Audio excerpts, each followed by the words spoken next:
Occasion ఏదైనా location ఎక్కడైనా తెలుగువారి వేడుక అంటే ఆలివ్ మిఠాయి ఉండాల్సిందే. మిఠాయి అంటే ఆలివ్. భారత్ పాకిస్తాన్ల మధ్య యుద్ధం ఎందుకు ఆగింది? ఇది ఒక పెద్ద $1 మిలియన్ క్వశ్చన్గా మారిపోయింది. అయితే దీని వెనక ఉన్నటువంటి బలమైన కారణాలు ఇప్పుడిప్పుడే వెలుగు చూస్తున్నటువంటి పరిస్థితి. భారత్ జరిపినటువంటి దాడుల్లో కీలకమైనటువంటి పాకిస్తాన్ అణుస్థావరాలు ధ్వంసమయ్యాయా?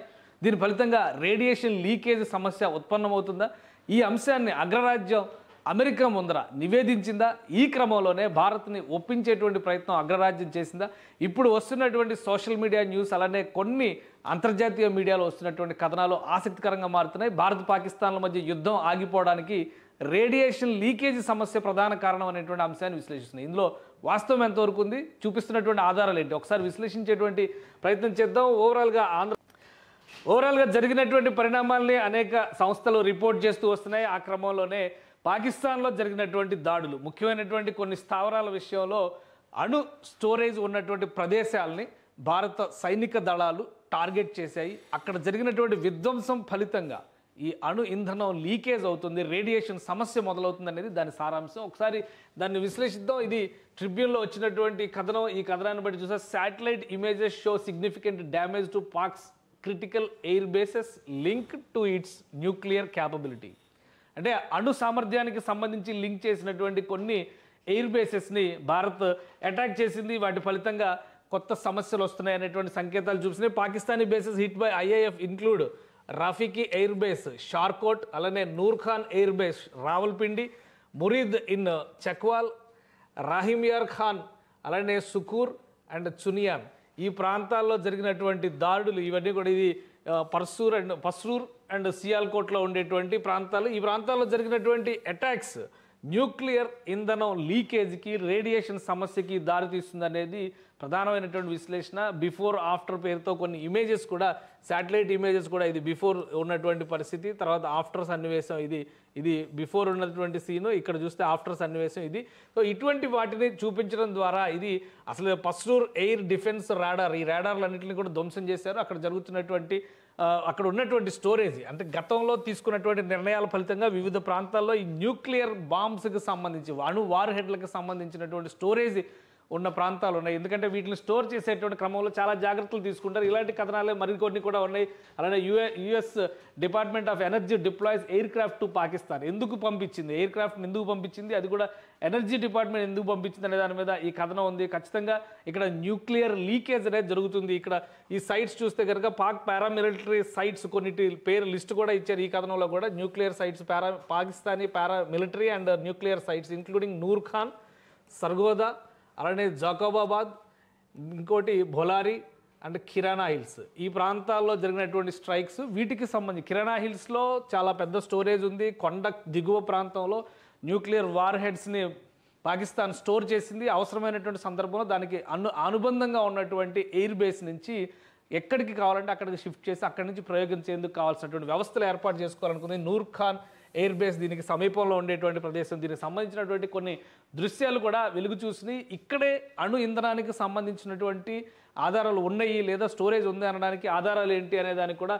ఒక సమాధానం ఉంది. ఇది గతంలో bulletin of the atomic scientist వీళ్ళు రిలీజ్ చేసినటువంటి డేటా ప్రకారం చూస్తే పాకిస్తాన్లో 2023 నాటి డేటా, అయితే 2025 వరకు ఉన్నటువంటి ప్రొజెక్షన్స్ ఇందులో పెట్టారు. వాళ్ళ దగ్గర ఉన్నటువంటి ఆయుధ సంపత్తి, వార్ హెడ్స్ దేనికి కనెక్ట్ చేస్తారనే దాని మీద కూడా అప్పుడు ఉన్నటువంటి ఎస్టిమేషన్స్ ప్రకారం 170 వార్ హెడ్స్, ఇప్పటికి కూడా 170 అనే చెప్తున్నారు 2025లో కూడా. కానీ వీళ్ళు వేసినటువంటి అంచనాల ప్రకారం ఈ నంబర్ మరింత పెరుగుద్దని చెప్పని భావిస్తున్నారు. అది ల్యాండ్ బేస్డ్ వెపన్స్, అలానే air based weapons, sea based weapons, ఇవన్నీ కూడా డిఫరెంట్ డేటా ఇందులో ఇచ్చారు. వీటిని ఎక్కడెక్కడ స్టోర్ చేశారు, ఆ ప్రాంతాలకు సంబంధించినటువంటి కొన్ని ఊహా చిత్రాలు కూడా, అప్పటికి శాటిలైట్ ఇమేజెస్ కూడా అప్పటికే గ్రహించినటువంటి సందర్భాలు ఉన్నాయి. వీటిని కూడా పబ్లిక్ డొమైన్స్లో పెట్టారు. న్యూక్లియర్ సైంటిస్టులకి సంబంధించినటువంటి డేటాలో కూడా పెట్టారు. ఇది 2023, 2022 నాటి పిక్చర్స్ ఇవి. పాసిబుల్ షహీన్ 3 అక్కడ పెట్టినటువంటి పాకిస్తాన్ స్టోర్ చేసినటువంటి డాష్డ్ ఎల్లో బాక్స్ సైట్. ఇది రీసెంట్ కన్స్ట్రక్షన్స్, ఈ బాక్సెస్ అన్నీ కూడా ఇవన్నీ రీసెంట్ కన్స్ట్రక్షన్స్ జరిగినాయి. ఇక్కడ ఈ ప్రాంతాలన్నింటిలో కూడా, అంటే 2020-21 తర్వాత పెద్ద ఎత్తున ఈ ప్రాంతాల్లో డెవలప్మెంట్ ప్రాసెస్ని పాకిస్తాన్ చేపట్టింది.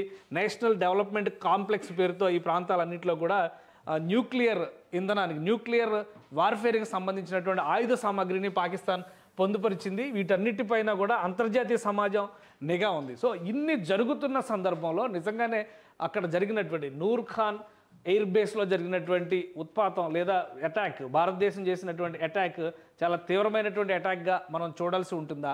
సో ఇక్కడ బాంబింగ్ జరిగింది అనేది ఇప్పుడు అంతర్జాతీయ మీడియా చెబుతున్నటువంటి మాట. సో ఆ బాంబింగ్ సందర్భంగానే ఇక్కడ కొన్ని ఇంధనాల లీకేజ్ అనేటువంటి సమస్య వస్తుంది అనేటువంటిది సమాచారం. దానికి సంబంధించినటువంటి ఇమేజెస్ కూడా వచ్చింది. కొన్ని స్థానిక వార్తా కథనాల ప్రకారం చూస్తే కూడా one of the drones fell in the area of kirana hills చాలా కీలకమైనదని చెప్పంటున్నారు. సర్గోదా ప్రాంతంలో వస్తుంది. ఇక్కడ ఎక్కువ స్టోరేజ్ పెట్టింది న్యూక్లియర్ వెపన్స్కు సంబంధించి పాకిస్తాన్ అనేటువంటి మాట చెప్తుంది. సో ఒక్కసారి మనం దానికి సంబంధించినటువంటి అంశాలను కూడా విశ్లేషించేటువంటి ప్రయత్నం చేద్దాం. కిరాణా హిల్స్కి సంబంధించిన రేఖాచిత్రం, అంటే ఇది శాటిలైట్ ఇమేజ్. ఇందులో కొంత డీటెయిల్స్ కూడా దొరుకుతున్నాయి మనకి. ఆ డీటెయిల్స్ ప్రకారం చూస్తే కనుక ఇక్కడ ఉన్నటువంటి స్టోరేజ్, అడ్మినిస్ట్రేటివ్ రెసిడెన్స్ బిల్డింగ్, అలానే స్టోరేజ్ బంకర్స్, అంటే ఒక కొండ ప్రాంతంలో బంకర్స్ని నిర్మించి, కొండ ప్రాంతంలో మళ్ళీ భూగర్భంలోకి అండర్ గ్రౌండ్ బంకర్స్, ఇగ్లూస్ తరహా వ్యవస్థలను నిర్మించి అందులో స్టోర్ చేశారు అనేటువంటి అనుమానాలు అంతర్జాతీయ సమాజానికి ఉన్నాయి. వాటికి సంబంధించినటువంటి రేఖాచిత్రాలు ఇవి. రాడార్ సైట్ అది ట్రాకింగ్లో పెట్టే విధంగా, అలానే ఇక్కడ ఆ హెలీప్యాడ్ కానీ దీని దరిదాపులో హిల్ సైడ్ స్టోరేజ్ బంకర్స్, ఈ ఇమేజెస్ అన్నీ కూడా దాన్నే చూసి ఇవి కిరాణా హిల్స్కి సంబంధించినటువంటి దృశ్యాలు. ఇది మొత్తం కూడా సర్గోదా ప్రాంతంలో ఉంటుంది. సర్గోదా ప్రాంతం అంటే ఇస్లామాబాద్కి సమీపంలో ఉండేటువంటి ప్రదేశాలు ఇవన్నీ కూడా. ఇస్లామాబాద్ అంటే సియాల్కోట్ కావచ్చు, రావల్పిండికి సంబంధించినటువంటి ప్రాంతాల్లో అంటే మొత్తం పంజాబ్ ప్రావిన్స్లో ఉండేటువంటి ప్రదేశాలు ఇవి. సో ఇవన్నీ కూడా బయటకు వచ్చినాయి. ఇప్పుడు బయటకు వచ్చిన తర్వాత హిట్ 1, హిట్ 2 అంటే ఈ ప్రాంతంలో భారతదేశం ప్రయోగించినటువంటి డ్రోన్స్ అటాక్ చేసినాయి అని చెప్పని నమ్ముతున్నారు. ఈ డ్రోన్స్కి సంబంధించినటువంటి కొన్ని వీడియో దృశ్యాలు కూడా వచ్చినాయి. ఎత్తైనటువంటి కొండ పైకి ఉంటుంది, కొండకు మళ్ళీ కొండ గర్భంలోకి మళ్ళీ ఇక్కడ ఒక సొరంగం లాగా తవ్వి అందులో ఇగ్లూస్ తరహా వ్యవస్థను ఏర్పాటు చేసి ప్రత్యేకంగా వాటిని భద్రపరిచారు. అవసరమైనటువంటి ప్రాంతానికి తరలించేందుకే ఇక్కడ అతి సమీపంలో ఒక ఎయిర్ బేస్ను కూడా నిర్వహిస్తోంది పాకిస్తాన్ అనేది సారాంశం. సో మొత్తం అటాక్ జరిగిన తర్వాత, భారతదేశం అటాక్ చేసిన తర్వాత ఇండియన్ ఎయిర్ ఫోర్స్కి సంబంధించినవి లేదా మన స్ట్రైక్స్ జరిగిన తర్వాత జరిగినటువంటి పరిణామాలు, ఇక్కడ పెద్ద పెద్ద భారీ గొంతులు ఏర్పడ్డాయి. ఇవన్నీ కూడా ఆ అండర్ గ్రౌండ్ టన్నెల్లోకి వెళ్ళేటువంటి మార్గాలు మొత్తం ధ్వంసమైనవి. అదే క్రమంలో ఈ వార్హెడ్లకు సంబంధించి, అణు వార్హెడ్లకు సంబంధించినటువంటి వ్యవస్థలు కూడా కొలాప్స్ అయినాయి. వాటి నుంచే న్యూక్లియర్ రేడియేషన్ అనేటువంటి సమస్య మొదలవుతుంది అనేటువంటి అనుమానాలు ఉన్నాయి. సో ఈ ఇమేజ్ చూడండి, ఇది జూమ్ చేసి చూస్తే ఇంత పెద్ద గొయ్యలు పడినట్టుగా ఈ చిత్రాల్లో తెలుస్తుంది.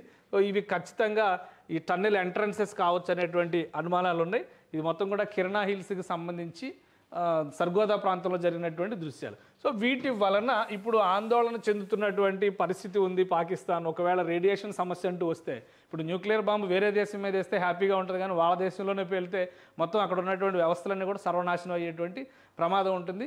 ఈ భయంతోనే పాకిస్తాన్ అమెరికా సహకారాన్ని కోరినట్టుగా, అమెరికా వెంటనే దానిలో ఇన్వాల్వ్ అయ్యి ఒక ప్రత్యేకమైనటువంటి విమానంలో కొంతమంది నిపుణుల్ని రావల్పిండి పంపించారు. అంటే లాహోర్లో ల్యాండ్ అయ్యి అక్కడి నుంచి రావల్పిండి వెళ్ళినట్టుగా కొన్ని వార్తా కథనాలు వస్తున్నాయి. వీటిని చూసిన తర్వాతే అందరికీ కూడా అనుమానం కలుగుతుంది.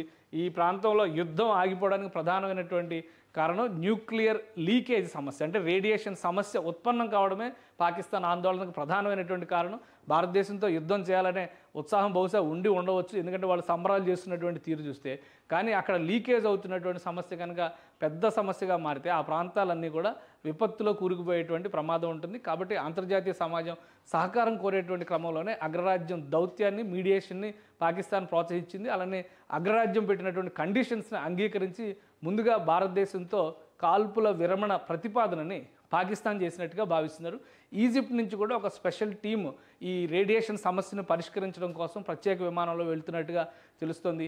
ఎంతవరకు వాస్తవం అనేది, ఎందుకంటే ఇందులో ఎక్కడ కూడా అధికారికమైనటువంటి కన్ఫర్మేషన్ లేదు. ఈ దృశ్యాలకు సంబంధించినటువంటి చర్చ ఈరోజు భారత మిలిటరీ అధికారులు చేసినటువంటి ప్రెస్ కాన్ఫరెన్స్లో కూడా డిస్కషన్కి వచ్చింది. కానీ ఆ ప్రాంతాల్లో ఏమున్నాయో మనకు తెలియవు. సైనిక పరమైనటువంటి యాక్టివిటీ ఎక్కడైతే ఉందో అక్కడ మాత్రం టార్గెట్ చేసి మేము లక్ష్యాలను కొట్టాం కాబట్టి మిగతా సమాచారం మాకు తెలియదు, మీరు చెప్తేనే తెలుస్తుందని చెప్పని భారత సైనిక అధికారులు కూడా ఈ అంశంపైన సమాధానాన్ని దాటవేశారు. సో మొత్తం మీద ఒక కీలకమైనటువంటి 4 ఎయిర్ బేస్ల్ని, సైనిక స్థావరాల్ని భారత సైన్యం దెబ్బకొట్టింది. వాటిలో న్యూక్లియర్ వెపన్స్కి సంబంధించిన స్టోరేజ్ వ్యవస్థలు ఉన్నాయి. వాటికి విపత్తు రావడం వల్ల వాటి నుంచి లీకేజ్ సమస్య ఖచ్చితంగా ఉత్పన్నమైందనేటువంటి అనుమానాలు మాత్రం ఈ డేటా అంతా పరిశీలించిన తర్వాత బలపడుతుంది. ప్రధానంగా స్టోరేజ్ చేసినటువంటి ప్రాంతాలపైన ఇప్పటికే ఒక క్లారిటీ ఉంది. అనేక అంతర్జాతీయ మ్యాగజైన్లో అటామిక్ రీసెర్చ్కి సంబంధించినటువంటి అంశాల్లో ఈ సర్గోదాకి సంబంధించి కానీ, కిరణా హిల్స్కి సంబంధించి కానీ, వీటన్నిటికి సంబంధించినటువంటి హిస్టరీ ట్రాక్ చేసి పెట్టి ఉన్న నేపథ్యంలో ఖచ్చితంగా అణుపరమైనటువంటి సమస్య ఉత్పన్నం అవ్వడం వల్లనే ఈ యుద్ధ విరమణ లేదా యుద్ధానికి సంబంధించినటువంటి విరామం వచ్చిందనేటువంటి సంకేతాలు అయితే కనిపిస్తున్నాయి. ఇక ఈ సమస్యను ఏ విధంగా పరిష్కరిస్తారో, పాకిస్తాన్ ఏ విధంగా దీనిపై నుంచి అధిగమిస్తుంది, ప్రస్తుతం ఉన్నటువంటి ఉద్రిక్తతలను తగ్గించడానికి రెండు దేశాల మధ్య జరిగేటువంటి చర్చలు ఎలాంటి ఫలితాలను ఇస్తాయని తెలియాలంటే కనుక వేచి చూడాల్సిందే.